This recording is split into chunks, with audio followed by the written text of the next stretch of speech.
At dawn, when the village still smelled of wet earth and last night's cooking fires, the gate creaked open for no one. Yet something was already there, breathing hard, bleeding into the dust. The guards would later swear the Jaguar chose that exact moment on purpose, as if she knew this was the last place she could still stand.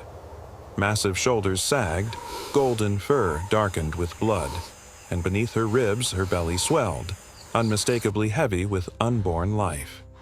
Then, with a sound halfway between a cough and a plea, the injured pregnant Jaguar lowered herself at the village gate and waited.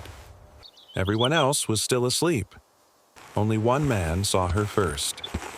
Mateo had lived on the edge of the village his entire life, where the forest began to thicken and the rules of men slowly gave way to the laws of claw and fang.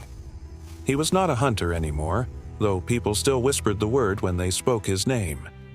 Years ago, after a tragedy he never explained, he had put away his rifle and chosen quieter work, repairing fences, tending goats, walking the boundary paths at dawn. That morning, he was carrying a coil of rope when he saw the shape by the gate and froze. A jaguar. Not pacing, not stalking, lying down.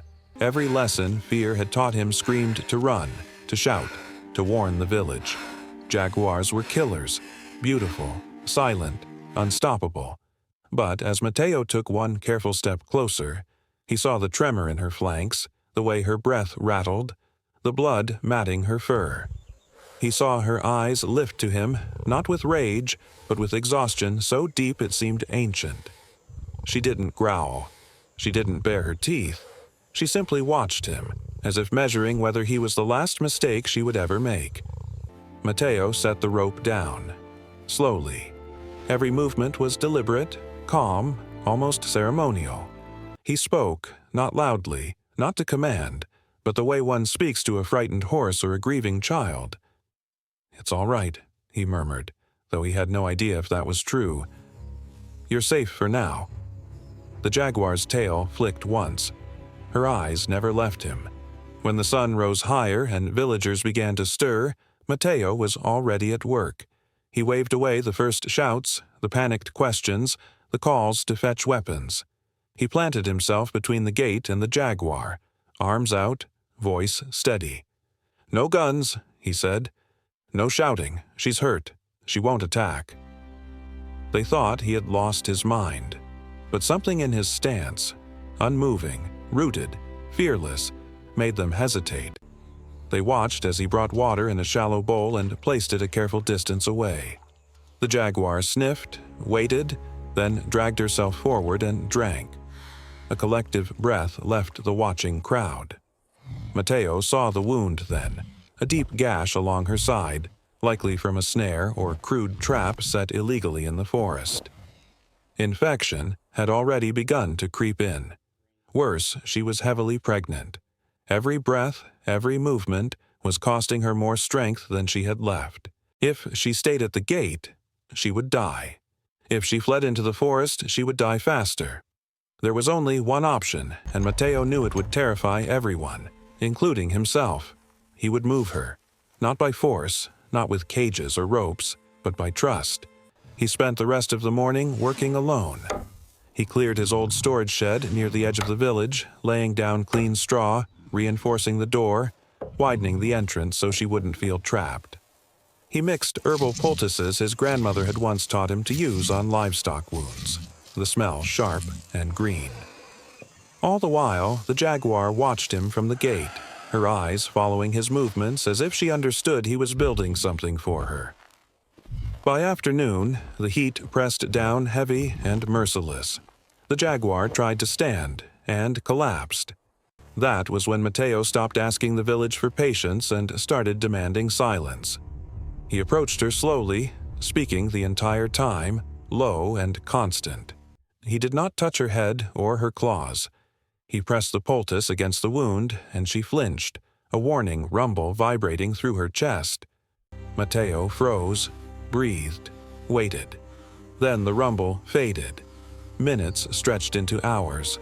By the time the sun dipped, the jaguar was on her feet again, leaning heavily but standing. Mateo took a step back, gestured toward the shed, and walked away, trusting her to follow. To everyone's shock, she did. Each step was slow, painful, deliberate. Mateo never turned his back on her, never rushed her. When she stumbled, he stopped. When she rested, he waited.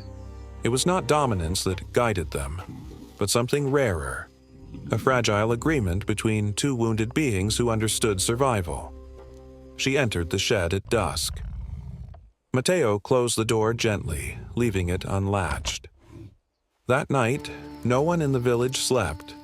From the shed came low breaths, the scrape of straw, and once a sound so raw and powerful it raised goosebumps on every listening arm. Mateo sat outside the door until dawn, back against the wall, eyes open, listening. When the first cry came, sharp and new and impossibly small, Mateo bowed his head and wept. The birth was long.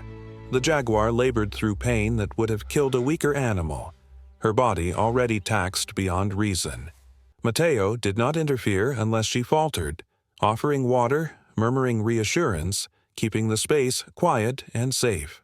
By sunrise, two tiny cubs lay pressed against her belly, spotted and squirming, their cries thin but fierce. The mother jaguar lifted her head and looked at Mateo. There was no fear in her eyes now, only something like recognition. The village changed after that. Word spread, first as rumor, then as truth. People came quietly to leave meat at the shed's door, to bring clean water, to stand at a respectful distance and witness something they had never believed possible. Mateo became a guardian again, but not a hunter, something closer to a bridge. Days passed. The wound began to close. Strength returned to the jaguar's limbs. The cubs grew louder, bolder. One evening, Mateo arrived to find the shed empty, the straw disturbed, the door open. His chest tightened until he saw the tracks. They led back into the forest. At the edge of the trees, where shadow swallowed light, the jaguar stood waiting, cubs tucked beneath her. She looked at him once more, long and steady. Then she turned and disappeared, carrying life back into the wild. Mateo stood there until the forest grew quiet again.